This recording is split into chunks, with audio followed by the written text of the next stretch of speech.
Pag-usapan po natin ngayong umaga ay si Maria. Okay? Ang ina ni Jesus, at ang sabi ng iba ay Mama Mary. Masama ba siyang tawaging Mama Mary? Hindi. Parang si Mama Dea. Amen? Dahil ako yung kanyang anak at kinikilala natin siya, ganun din naman po. Pero, ang ituring natin si Maria, nang higit pa roon, ay hindi sinusuportahan ng Biblia. At ngayon ay ating pag-uusapan at bibigyang linaw ang tungkol sa usaping ito bilang mga pinili ng Panginoon at tinawag para sa kanyang kaliwanagan. Pagpalakpakan natin si Lord. Let us pray. Lord, maraming pong salamat. Again, kami po ay linisin mo, Panginoon. Patawarin mo sa lahat ng aming mga kakulangan, mga bagay na nagawa na hindi mo kalooban sa aming isip, sa aming puso, sa aming pananalita, sa aming pagkilos. Patawarin niyo po kami. Hinihingi namin ng biyaya mo, ang pagpapala mo sa araw na ito, at inaalay ko po sa inyo ang kabuuan ng gawain. Naway patuloy kang maluwalhati sa aming mga buhay. Pagpalain po ninyo kami ng inyong mga salita ngayong umaga. Sa pangalan ni Jesus, everybody say Amen. Okay. So ang title ng aking ibabahagi sa inyo ay The Only Command from Mary That We Should Obey. Ano ba itong kaisa-isa na utos na binanggit ni Maria sa Biblia na dapat nating sundin? So sa buong Biblia, meron lamang tayong makikita na isang utos, direktang utos galing sa bibig ni Maria. At yon ay dapat nating bigyan ng pansin. Especially kung ikaw ay, alam mo yon, talagang naniniwala dito kay Mary. Ang verse natin ay kukunin natin sa Book of John, chapter 2, verse 5. Sabi ng text verse, His mother said to the servants, si Mary ang binabanggit. Anong sabi ni Mary? Do whatever he tells you. Ano daw ang sabi ni Mary? Do whatever he tells you. Sino ang tinutukoy ni Mary dito? Si Jesus. Amen? Okay.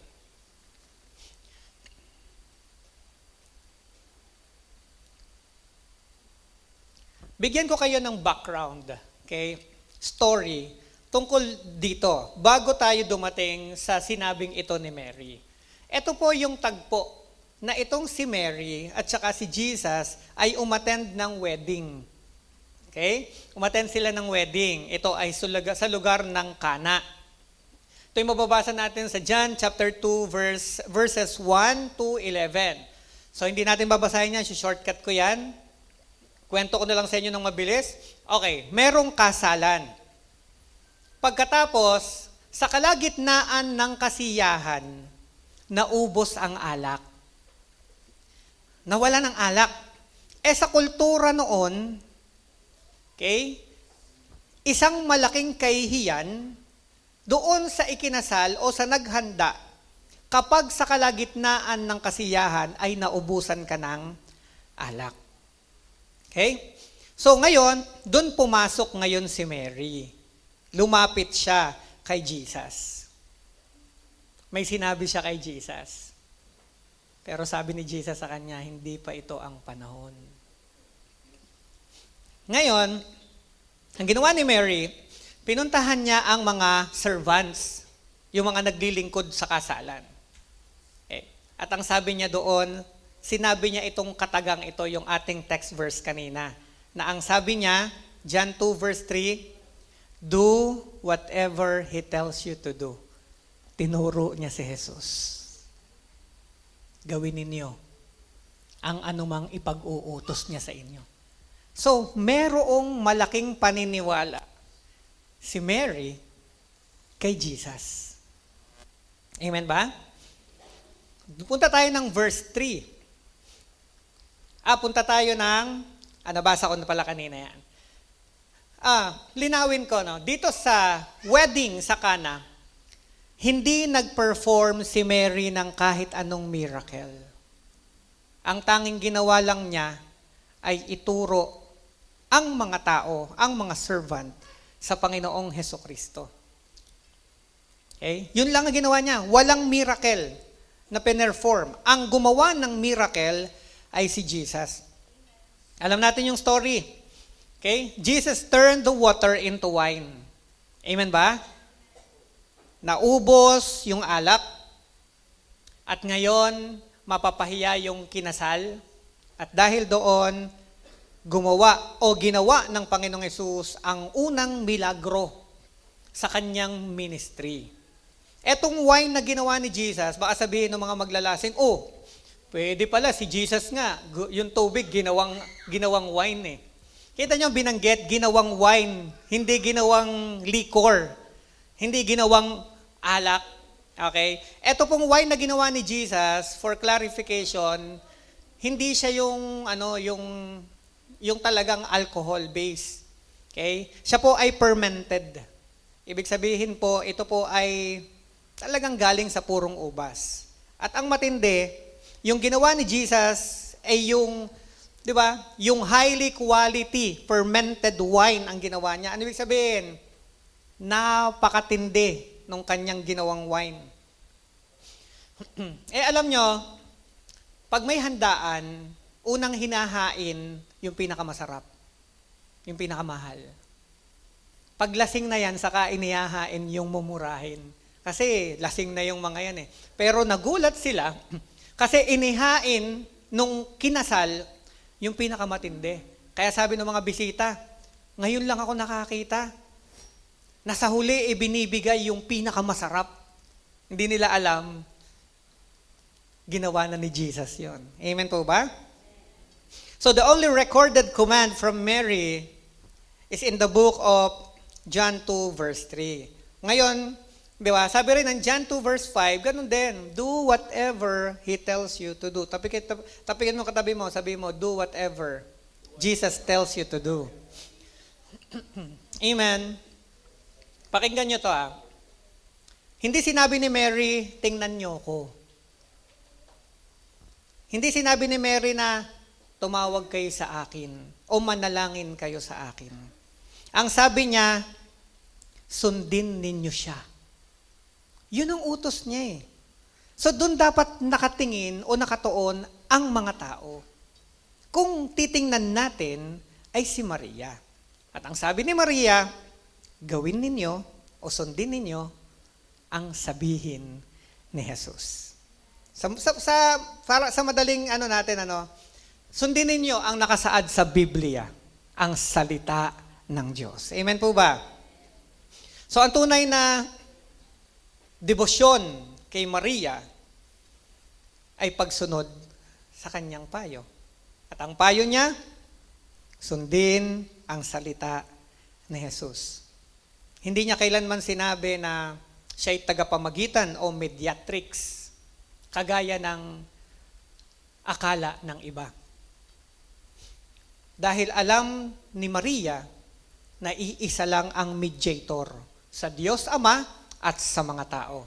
At yun ay walang iba kundi si Jesus. 1 Timothy 2 verse 5. Sapagkat iisa ang Diyos at iisa at tanging si Jesucristo lamang ang taong tagapamagitan sa atin at sa Diyos. Tingnan nyo isa lang daw ang Diyos. At tanging si Jesus lamang ang tao. Tingnan nyo yung word na binanggit, taong tagapamagitan sa atin at sa Diyos. Linawin ko lang, tao lang pala si Jesus eh. Yan yung sinasabi ng iba. Okay? No. Si Jesus ay tao at Diyos. Nagkatawang tao. Sabi ng John 1 verse 14. Amen po ba? Nagkatawang tao. So, si Jesus ay 100% Diyos at 100% tao. So, dahil siya'y naging tao, tanging si Jesucristo lamang ang taong tagapamagitan sa atin at sa Diyos. Bakit? Kasi siya lang yung tao o nagkatawang tao na walang bahid ng kasalanan. Siya lang ang pwedeng mamagitan sa Ama at sa sangkatauhan. Hindi pwedeng mamagitan ang makasalanan sa Diyos Ama at sa mga makasalanan. Dapat ang mamamagitan ay walang bahid ng kasalanan. Amen po ba? Kasi nga, siya yung parang nagsisilbing abogado ng taong makasalanan. Si Jesus. Ano pa? Matthew 11:28. Si Jesus lang ang nagsabi nito, na lumapit kayo sa akin, kayong lahat ng nahihirapan at nabibigat ang lubha sa inyong pasanin, at kayo'y bibigyan ko ng kapahingahan. Hindi ito nanggaling sa bibig ni Maria. Amen? Ito'y nanggaling kay Jesus. Ano sabi niya? Lumapit kayo sa akin. Hindi sinabi ni Jesus, lumapit kayo sa aking ina. At kayo'y, di ba kayong lahat ng nahihirapan at nabibigatan sa inyong pasanin, kayo'y kanyang pagpapahingahin. Ano sabi niya? Sa kanya lalapit. So ang tao, hindi dapat kay Maria dumadalangin. Dahil walang magagawa si Maria. Dapat ay kay Jesus dumadalangin. Amen po ba? Alam niyo bang miski si Peter, naging maingat dito sa bagay na ito? Parehas sila ni Maria. Pati si Apostol Pedro. Ayaw ni Apostol Pedro na umangkin ng bagay na para sa Diyos. Basahin natin ang Acts chapter 10, verse 25. Ito yung time na si Peter ay magba-Bible study sa bahay ni Cornelio. Pagdating ni Pedro, sinalubong ni Cornelio si Pedro, nagpatira pa sa harap at sinamba. Ngunit, sinabi ni Pedro, tingnan niyo sabi ni Pedro, tumayo kayo. Ako'y tao ring tulad ninyo. Sabi ni Pedro mismo, buhay siya.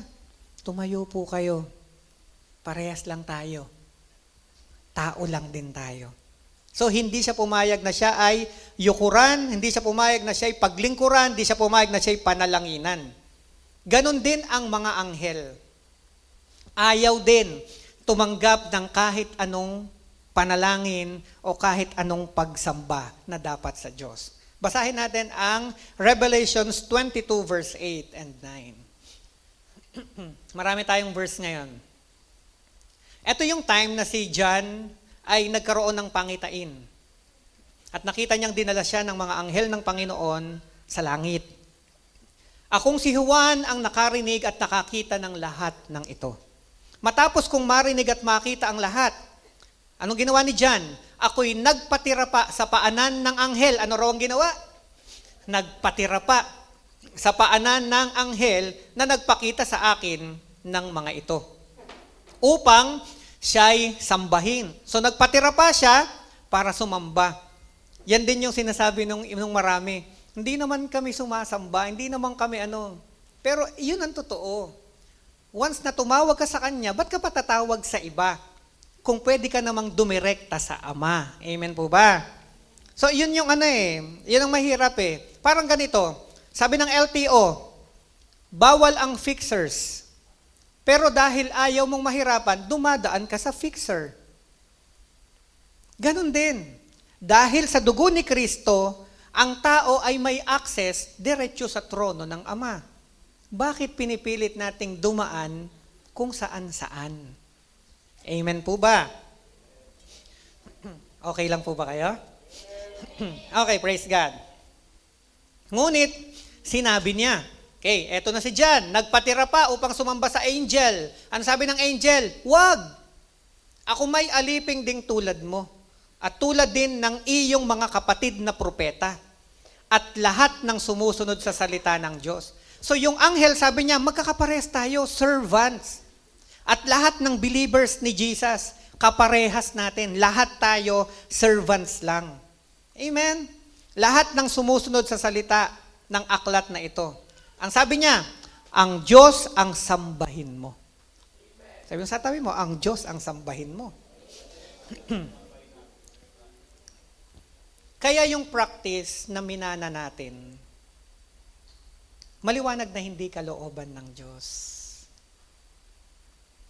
Alam niyo kung pahihintulutang makabalik, itong mga apostles, itong si Mary, itong mga angels, iisa lang sasabihin nila, ang Diyos ang sambahin ninyo, huwag kami. Hindi naman namin kayo sinasamba, di ba? Sabi nung iba. Bakit ka nagpe-pray sa kanila? Bakit gusto mong mag-mediate sila sa'yo papunta sa Ama? Ba't iniisip mong mas mataas ang respeto ng anak sa ina? Sa totoong buhay, of course.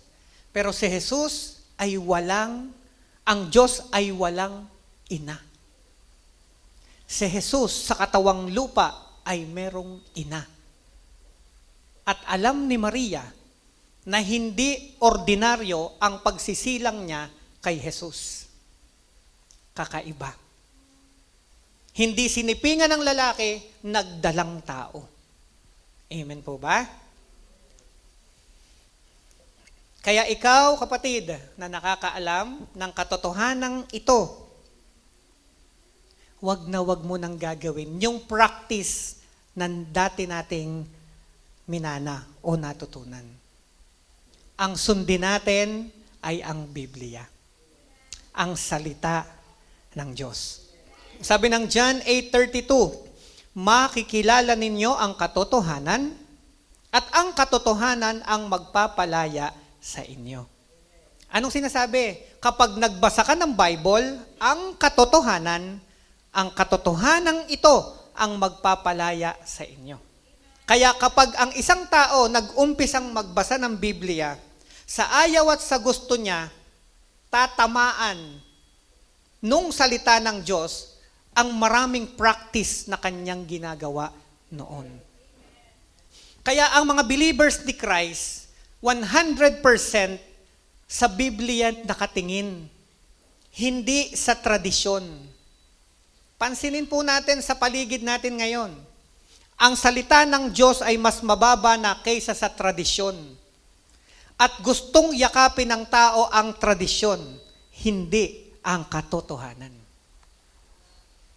Sabi ng Bible, once you know the truth shall set you free. Bakit tayo nabubuksan ng ganito ng dahan-dahan? Dahil sa patuloy na pagsasaliksik ng salita ng Diyos. Amen ba? Tapikin mo yung katabi mo, pinagpala ka ni Lord. At ang sabi ng Hosea 4:6, people perish for lack of knowledge. Ang daming taong napapahamak dahil kulang ng kaalaman.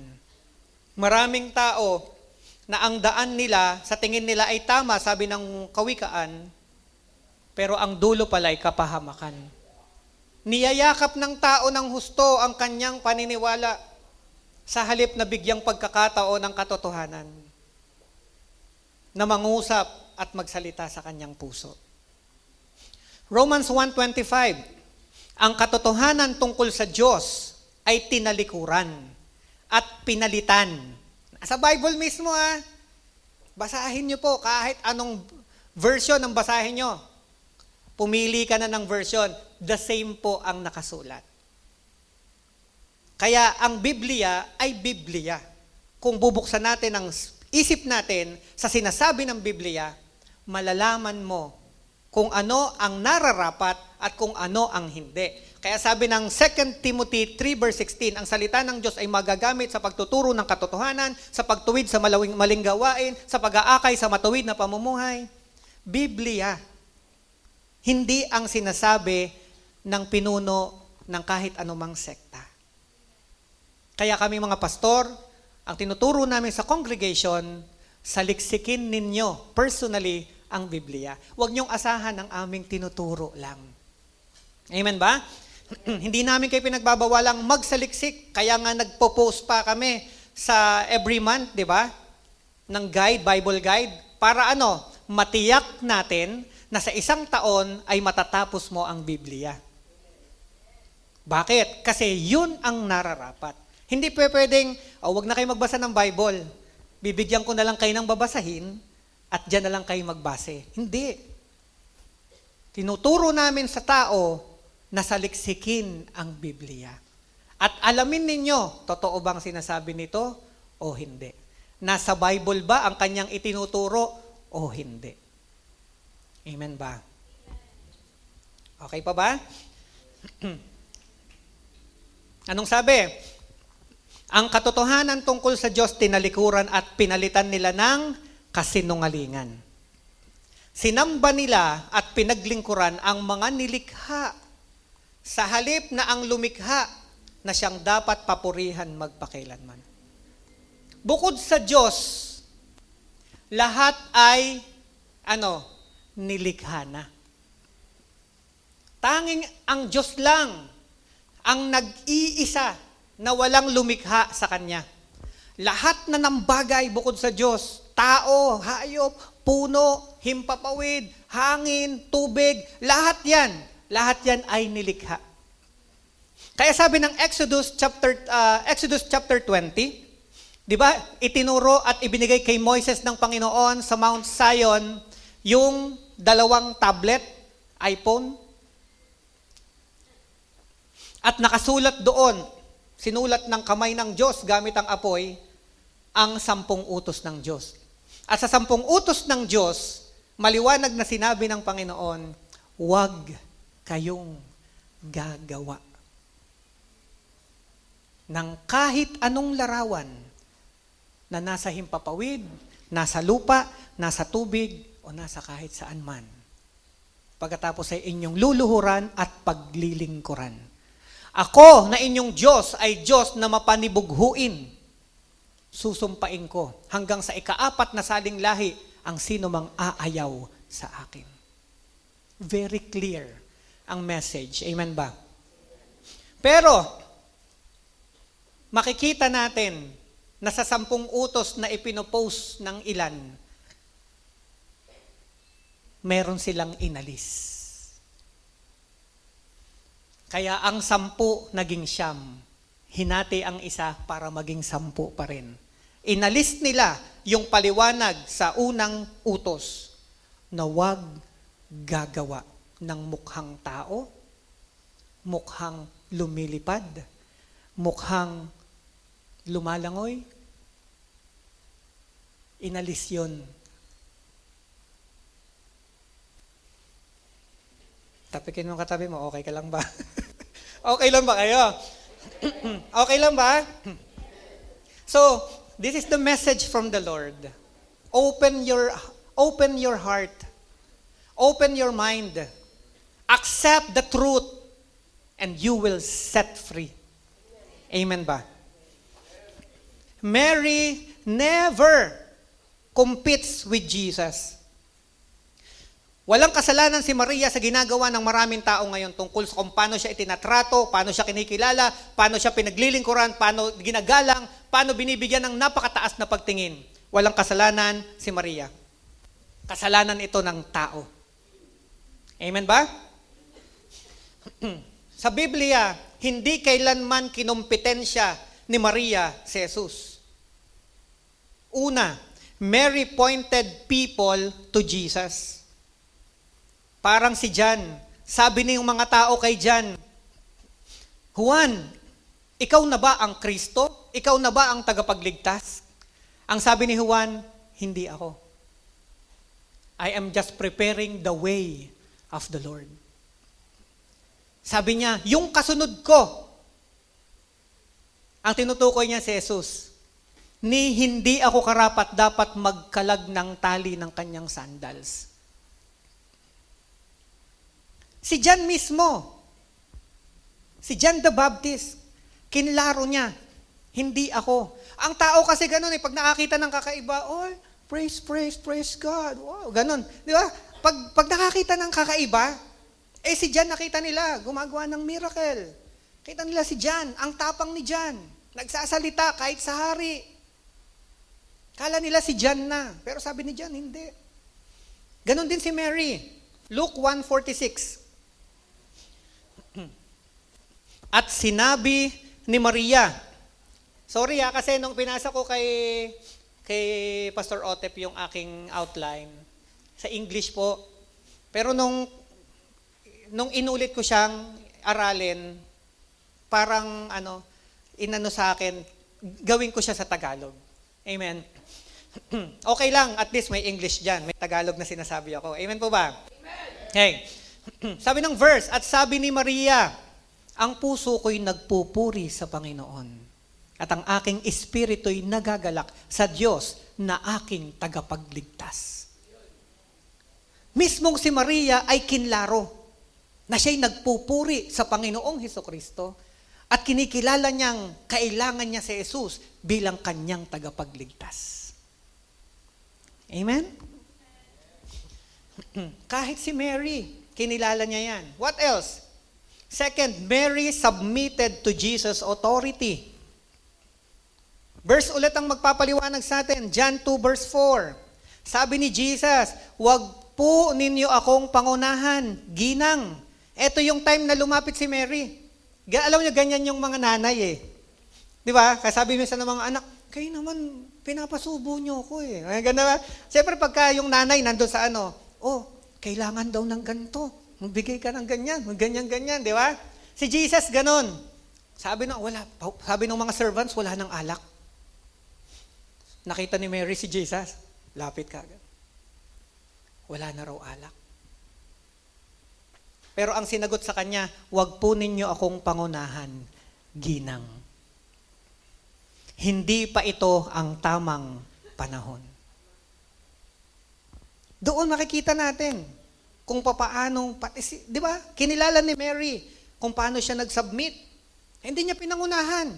Sa halip, binigyan niya lang ng clue or hint yung servants. Kung anong sasabihin ng anak ko ha, sundin niyo. Hanggang dun lang. Pero sa isip ni Maria, makikita ninyo pag sumunod kayo. Sabi sa tabi mo, makikita mo. Pag sumunod ka. Amen? Kaya walang makita ang tao na milagro kasi hindi sumusunod. Amen po ba? Kaya kung gusto mo ng himala, sumunod ka. Kasi ang nag-a-unlock ng pintuan ng maraming milagro ay pagsunod kay Kristo. Kaya habang sumusunod ka, dahan-dahang nabubuksan ang mga saradong pintuan at na-uncover yung mga milagro na nakikita lamang at nararanasan ng mga sumusunod sa salita ng Panginoon. Amen? Number 3, Mary was a follower, not a mediator. Ulitin ko, si Maria ay tagasunod ni Jesus. Isa sa mga tagasunod ni Jesus. Hindi siya tagapamagitan. Gawa 1:14, lagi silang nagsasama-sama sa pananalangin kasama ang mga babae at si Maria na ina ni Jesus. Pati si Mary, uma-attend ng prayer meeting. Amen ba? Pati si Maria, nagpipray. Gayon din ang mga kapatid ni Jesus. Kaya yung nagsasabing, virgin for life si Mary, hindi. Virgin siya nung nagbuntis siya kay Jesus. Dahil sa kalooban ng Diyos. Pero after ma-deliver si Jesus, may asawa siya, si Joseph. At nagkaroon ng maraming kapatid si Jesus. Sa kanyang ina na si Maria. Amen po ba? Clear. So, si Mary ay nagdarasal kasama ng mga alagad. Hindi pinagdadasalan. Nakuha niyo? Diba? Lagi silang nagsasama-sama sa panalangin kasama ang mga babae at si Maria na ina ni Jesus. Si Mary ay nagpipray, hindi pinapanalanginan ng mga tao. Amen po ba? 1 Timothy 2 verse 5. Sapagkat iisa ang Diyos at tanging si Hesukristo lamang ang taong tagapamagitan sa atin at sa Diyos. Klaro. Ang tanging mediator ay si Jesus lang. Kaya kung lalapit ka kay Jesus, huwag mo nang alalahanin ng maraming bagay. Sagot ka ng Panginoong Jesus. Amen? Kasi siya lang naman ang puso ng Biblia. Siya ang tinuturo ng Biblia. Sa kanya nakaturo ang lahat ng aral sa Biblia. Wala pa si Jesus sa New Testament. Sa Old Testament, tinuturo na ang aral papunta saan? Sa prophecy. Kanino? Kay Jesus. Na darating ang panahon, according to Prophet Isaiah, ay magsisilang ang isang birhen, sabing ganon, ng isang lalaki. At siya'y tatawaging makapangyarihang Diyos. Prinsipe ng kapayapaan. At sabi ng Luke chapter 2 verse 21, kung daw nagkakamali, ano sabi doon? Emmanuel. God is with us. Binanggit yon nung si Jesus ay naririto na. Kasama natin ang Diyos. Sabi mo sa tabi mo, kasama natin si Lord. Okay, next. Ano naman yung danger? Okay? The danger of focusing more on Mary than Jesus. Anong danger kapag masyado kang nakafocus kay Mary instead of kay Jesus? Colossians chapter 2, verse 18 to 19. Huwag kayong magpapatangay sa mga nagpapakita ng maling pagpapakumbaba at sumasamba sa mga anghel. Ipinagmamalaki nilang sila'y nakakahigit sa inyo dahil sa gigiitan nilang mga bagay na di naman nakikita. Ngunit ang totoo, nagyayabang lamang sila. Dala ng kanilang isipang makalaman. Hindi sila nagpapasakop kay Kristo na siyang ulo at may kapangyarihan sa buong katawan. Siya rin ang nagdurugtong ng mga bahagi nito sa pamamagitan ng mga kasukasuan at mga litid. Siya ang nangangalaga at nagpapaunlad sa buong katawan ayon sa pag-unlad na ninanais ng Diyos. Sinong tinutukoy? Si Jesus. Amen? Ano ginagawa ng mga tao? Nililin lang sa pamagitan ng false humility. Kaya sabi ko nga, huwag kang magpapalin lang. Sabi nga nila, may mga taong pupunta sa iyo, mga animoy, mga tupa, nakasuot ng puting damit. Pero sa loob nila, sila'y nabubulok na parang mga, tawag doon, yung libingan, puntod. Yun yung sinasabi ng Bible. Amen? Kaya malilin lang ang tao kung hindi alam ng tao ang salita ng Diyos. Nalilin lang ang maraming tao kasi hindi nila binibigyang pagkakataon na alamin ang katotohanan. Kaya hindi tayo tumitigil sa paghahayag ng katotohanan sa sangkatauhan sapagkat kailangan talagang mabuksan ang isip ng maraming tao tungkol sa katotohanan ito. Kaya marami ngayon ay alipin pa rin ng kanilang mga minanang paniniwala. Amen ba? Mga minanang na lang ang tawag dyan? Pamahiin. Dati, takot na takot ka. Hala, bakit ako nagwalis ng gabi? Hala, ang daming ganon, ang daming bawal. May napuntahan kaming bahay. Bawal lahat. Hala, nakakalungkot. Kasi, di ba, sunod ka ng sunod sa bagay na kinatatakutan mo. Samantalang pinapalaya ka ng Diyos sa bagay na ito. Amen ba? Kaya sabi ko nga sa inyo, nung makakilala kami sa Panginoon, lahat ng bawal na sinasabi ng mga pinsan namin sa Batangas, ginawa namin. Bawal daw itapat ang pinto sa lababo kasi daw luluha. Tinapat namin ang pinto para makita namin. Maganda't kita agad ang naghugas ng plato. Bawal magwalis sa gabi. Lalabas daw ang blessing. Sa gabi kami nagwawalis dahil kami ay busy sa aming hanap buhay. Maghapon, uwi kami gabi. Alangan namang dahil sa pamahiin ay bumaho na. Hindi na naglinis ng bahay. Kaya pinakita namin, linis kami ng linis. Nakatingin ng mga kapitbahay, mga pinsan namin. Para ano? Para sabihin, wala kaming kinatatakutan maliban sa Diyos. Pag malaya ka na, malaya ka na. Amen ba? Bandage kasi ang tawag dyan.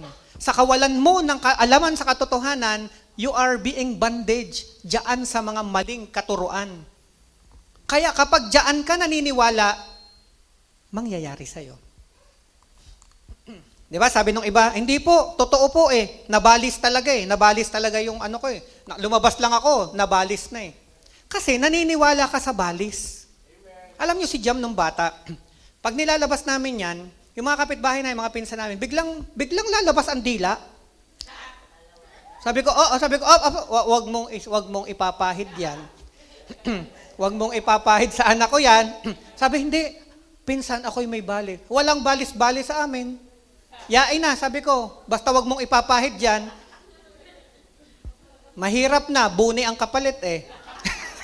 Amen. Hindi, mapapang-asar lang ako talaga eh. Gano'n. So sabi niya, agay ungga, o sige, wala. Pag pinaniwalaan mo, mangyayari sa'yo. Anumang pinaniniwalaan mo, pinananampalatayanan mo, merong ibang puwersa sa paligid natin. Sasakyan nila ang pinaniniwalaan mo para lalong ilihis ka sa katotohanan. Kaya sabi nung iba, totoo. Totoo kasi pinaniniwalaan mo. Pero kung tatayuan mo ang salita ng Diyos, hindi yan mangyayari. Why? Because you are protected by the power of the living God. Amen? May protection ka eh. Kaya dito wala nang ganun. Baka mamaya, may balis po. Anong balis? Amen? Kaya yung leader, sinong leader mo? Si ganito po, magtanong ka sa kanya tungkol sa balis. Tapos sabihin ng leader, oo nga, nagdalawa pa kayo. Amen? Amen ba? Anong hinahanap ni Lord? Hindi relihiyoso. Inuulit ko, hindi relihiyoso.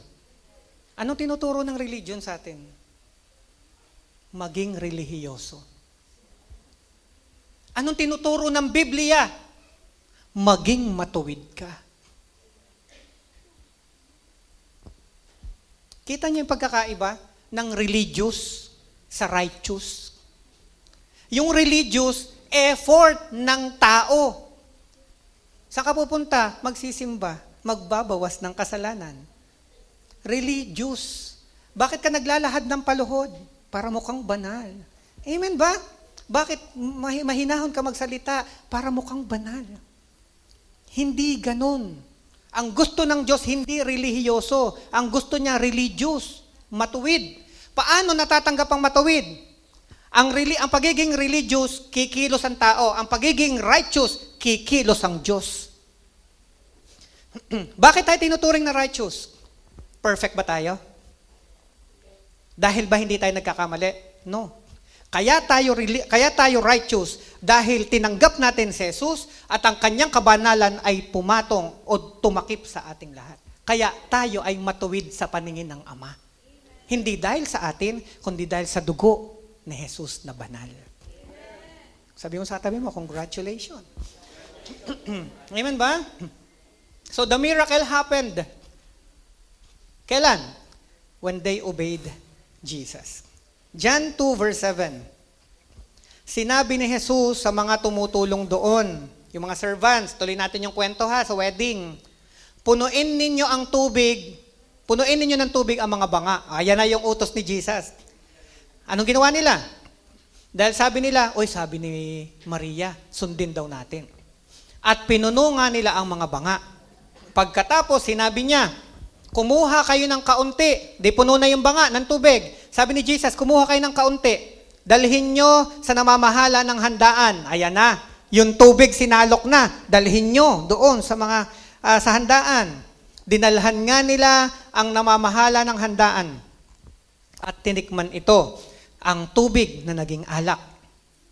Hindi niya alam kung saan ang galing iyon. Subalit, alam ng mga sumalok ng tubig. Kaya tinawag niya ang lalaking ikinasal. Tuloy ang kasiyahan. Amen? Praise God. Hindi nangyari ang miracle nung magsalita si Maria. Nangyari ang miracle nung sumunod sila sa sinabi ni Jesus. Amen ba? Taas ang kamay na gusto ng miracle. Sumunod ka sa sinasabi ni Jesus sa'yo. Amen? Mary only showed the door.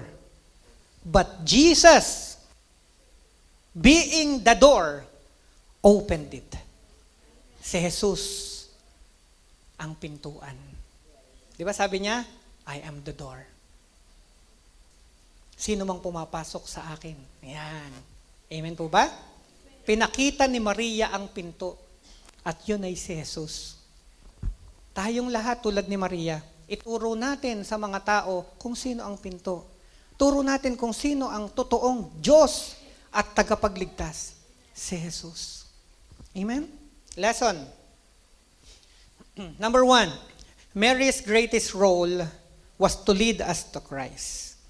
John 3:30, kinakailangan siya ang maging dakila at ako namay maging mababa. Ang liwanag nito. Sabi, alam niyo ang totoong lingkod ni Jesus. Ang sinasabi nila, He must increase and I must decrease. Ang Diyos ang mataas at ako'y mababa. Amen ba? Yan ang totoong lingkod ng Diyos. Second lesson, obedience. Parang pag tumitingin ako sa inyo, tapos titingin ako dito, puro bilog na yung nakikita ko. Kasi lahat ng liwanag na nakatapat sa aking ilaw, napupunta dito. Kaya pag ganun ko, ang daming liwanag. Amen? Pwede bang bawasan natin ng konti? Hindi ko na makita, puro na violet na bilog tong nakikita ko. True servants of God always see this truth. Second lesson, obedience to Jesus unlocks transformation. Everybody say transformation. Kung sinasabi mo na, Pastor, matagal na po akong umaattend sa church, ba't parang hindi ako nagbabago? Ang sagot po doon, tingnan mo yung pagsunod mo. Thank you, Nak. Ang sagot, tingnan mo yung pagsunod mo. Kasi obedience to Jesus unlocks transformation. The more na sumusunod ka, hindi pwedeng hindi ka maaapektuhan. Ganyan ka-powerful ang word. Kahit na hindi mo sadyain, pero sumunod ka sa inuutos ng Panginoon, hindi mo man alam ang pangako doon, mangyayari sa'yo dahil ganyan ang power ng Word of God. Amen? Luke 6:46. Bakit ninyo ako tinatawag na Panginoon? Panginoon, gayong hindi naman ninyo tinutupad ang sinasabi ko. Ayan. Hindi daw sapat yung Lord. Lord. Hindi daw sapat yung Panginoon. Kung hindi ka daw sumusunod. Walang dating. Kaya hindi lahat ng nagsasabing Lord, Lord ay obedient. Yung iba, emotional lang. Tapikin mo yung katabi mo. Hindi ikaw yun. Number 3 lesson. Patapos na po. Number 3 lesson. Christianity is about relationship with Christ. Kaya itong Christianity, threat ito sa marami nung ito'y biglang lumabas. Kasi tatamaan talaga eh. John 15 verse 5. Ako ang puno ng ubas. Kayo ang mga sanga. Ang nananatili sa akin at ako sa kanya ang siyang nagbubunga ng sagana. Sapagkat wala kayong magagawa kung kayo'y hiwalay sa akin. Everybody say relationship. Pag sinabing relationship, ito ay pakikipag-isa sa Panginoong Hesukristo. Mga kapatid, tandaan po natin, hindi tayo tinawag ng ating Panginoon para maging religious admirers. Tinawag tayo ng Panginoon para maging obedient followers of Christ. Amen po ba? Question, sino ang mas hinahanap mo? Si Jesus o ang ritual? Sino ang mas sinusunod mo? Ang tradisyon o ang salita ng Diyos? Sino ang mas kilala mo? Ang ina o ang anak? Sinong dapat nating mas kilalanin? Ang anak. Matthew 7:24, kaya't ang bawat nakikinig at nagsasagawa ng mga salita kong ito ay matutulad sa isang taong matalino. Yun daw nakikinig at sumusunod ay tuturing sa taong matalino na nagtayo ng kanyang bahay na ang pundasyon ay bato. Amen? Kapatid, ngayong nalaman mo ang katotohanan ito, ano na ang dapat mong gawin? Anong dapat natin gawin? Una, shift your focus to Jesus. Kay Jesus lang ang tingin. Sabi mo sa tabi mo, fix your eyes on Jesus. Kay Jesus lang. Si Jesus lang ang focus. Sabi ko nga kanina, hindi ka na maliligaw. John 14 verse 6, anong statement, anong sinabi ni Jesus? I am the way, the truth, and the life. Ang liwanag na sinabi ni Jesus, ako ang daan, ako ang katotohanan, ako ang buhay, sino man ay hindi mapapahamak. Diba? I am the way, the truth, and the life, and no one comes to the Father except through me. Wala daw makakapunta sa Ama sa pamamagitan lang ni Jesus. Hindi sinabing sa pamamagitan ni Maria. Amen. John 6:35, Jesus said, I am the bread of life. Amen? At in John chapter 10 verse 7, Jesus said, I am the door. Amen? Ano pa dapat gawin? Obey, even when it doesn't make sense. Sumunod ka. Kahit hindi mo naiintindihan. Basta't salita ng Diyos, sinunod mo. Sumunod ka. May mga bagay sa buhay natin, kailangan mong linawin bago mo sundin. Pero kapag Biblia o salita ng Diyos, kahit di mo pa naintindihan, mag-risk ka na. Hindi ka mapapahamak. Amen? John 2:7, sinabi ni Jesus sa mga tumutulong doon, punuin ninyo ang tubig ng mga banga. Siyempre, yung mga servant nag-iisip yun, bakit natin pupunuin ng tubig? Wala ngang alak. Anong kinalaman ng tubig sa alak? Pero sumunod sila kahit di nila naintindihan. Amen ba? At dahil sa pagsunod, nagkaroon ng wine. Kung hindi sumunod yung mga servants at nakipag-argue, ay, ba't po kami susunod? Magugas na lang kami ng plato. Diba? Marami pa pong ibang gawain. Pero sumunod sila. Kaya nagkaroon ng milagro. Kaya salamat sa Panginoon sa pagsunod na ginawa mo.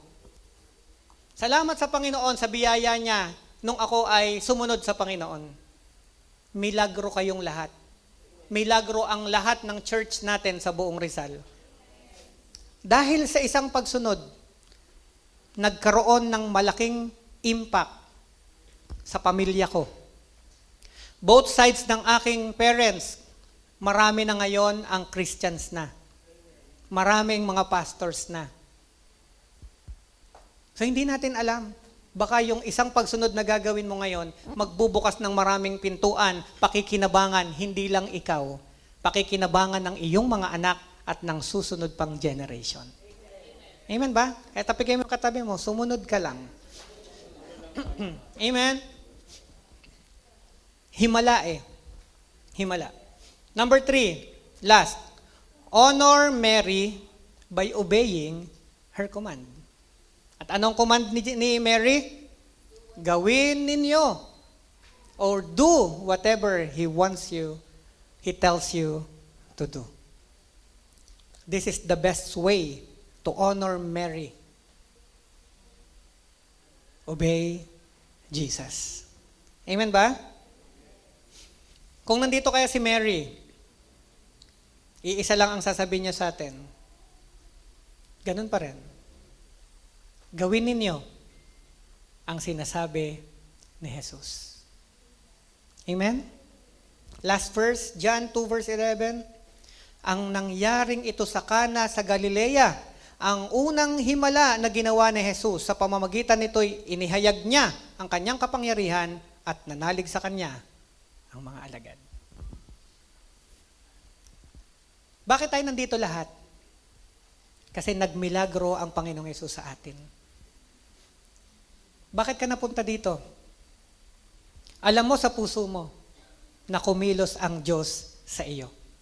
Magkakaiba ang paraan kung papaano natin siya naranasan. Amen po ba?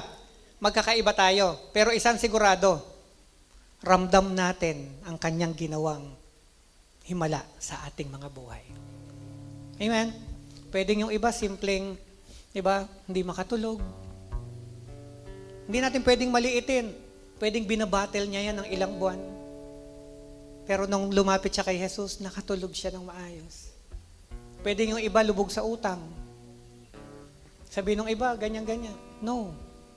Hindi mo alam kung gaano kahalaga sa kanya yung ginawa ni Jesus sa kanya, kung papaano siya tinulungan. Marami. Yung iba nagkasakit.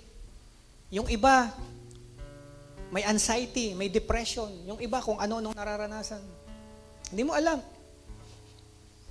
Pero nagkasama-sama tayo dahil sa isang dahilan.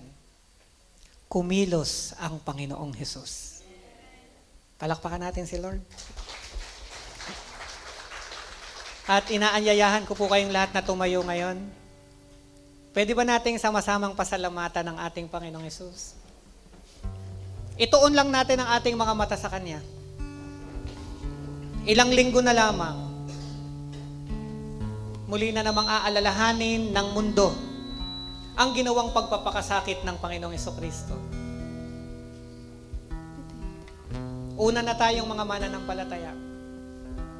Sa bawat araw, sa bawat gatherings natin, we will always acknowledge Him na siyang dahilan ng lahat. Bakit tayo nananatili? Bakit ka nakakapagpatuloy? Bakit sa sobrang dami ng nangyayari, litong-lito ka, hindi mo maipaliwanag, pag kinumpute mo, alam mong kulang, pero bakit na-extend? Ba't tumutuloy? Ba't dumidiretso? Salamat sa Panginoon. Close your eyes now. Hallelujah. Damhin po natin yung song at ialay natin sa Panginoon.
Para sa Panginoong Diyos, naman, awitan natin ang ating dakilang Ama. Isip at kaluluwa habang may hininga, paglingkuran at pamulihan ka. Come on, once again, sa mas mataas na tinig. Ibigin ka, O Diyos, ng higit sa lahat. Ibigin O Diyos, buong puso at lakas, buong isip at kaluluwa, habang may hininga, maglingkuran at papuri. Ang bayan ng Diyos lamang ang kakanta. Come on. Ibigin ka, Diyos. Thank you, Lord. Salamat sa pribilehiyo na paglingkuran ka, mahalin ka, Panginoon. Salamat po sa iyo.